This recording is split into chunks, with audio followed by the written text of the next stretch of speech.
د زندانونو د سمون چارو مسؤلین د میدان وردګ ولایت د مرکزی زندان د مسجد په پرانیز غونډه کې وویل د اسلامي امارت زندانونه د شکنجې نه بلکې د زده کړو مرکزونه دي. دوی وویل د هیواد په ټولو مرکزونو کې د زده کړو بشپړه زمینه برابره شوې ده.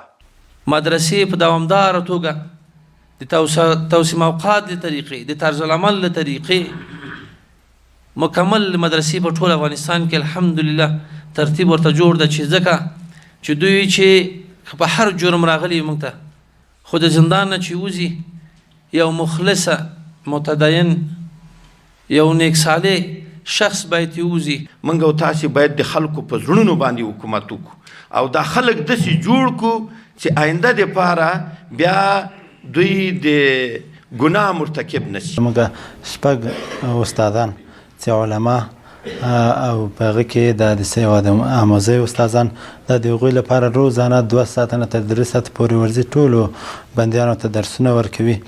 نو د همدارنګه دا خو تعلیمي برخه کې په صنعت په برخه کې بندیان په خیاطۍ کې مصروفه دي، نو قالین باپۍ کې نور دغسې کارونه. د دغه زندان بندیان هم د اسلامي امارت او زندان له مسؤلینو زیات خوښ دي چې پر وخت یې ستونزو ته رسیدنه کوي. دوی وایي د زده کړو لپاره ورته بشپړه زمینه برابره شوې ده. یعنی اینجا ما بس کار میکنیم، قالین کار مونم دیگه. اونا شاگرد ماست، یک پای دیگر به اونجا اشتم دیگه. خوب است، زمینه کار اساسا خوب میشه. برخورد مسئولین خیلی خوب است، قدیم عربی خوب میکنه. هغه میشته ها داسې رسوي لکه د خپل مور و پلور کنه. الحمدلله څه تکلیف په خوارو کاکس نشته.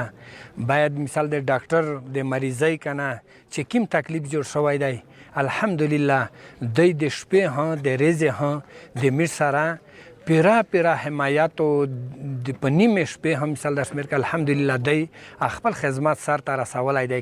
د ویلو د چې میدان وردګ ولایت په مرکزی زندان کې یو مسجد د شاوخوا 12 لکه افغانیو په لګښت هم ګټه اخیستنې ته وسپارل شو چې په یو وخت 200 کسان کولی شي پکې لمونځ ادا کړي.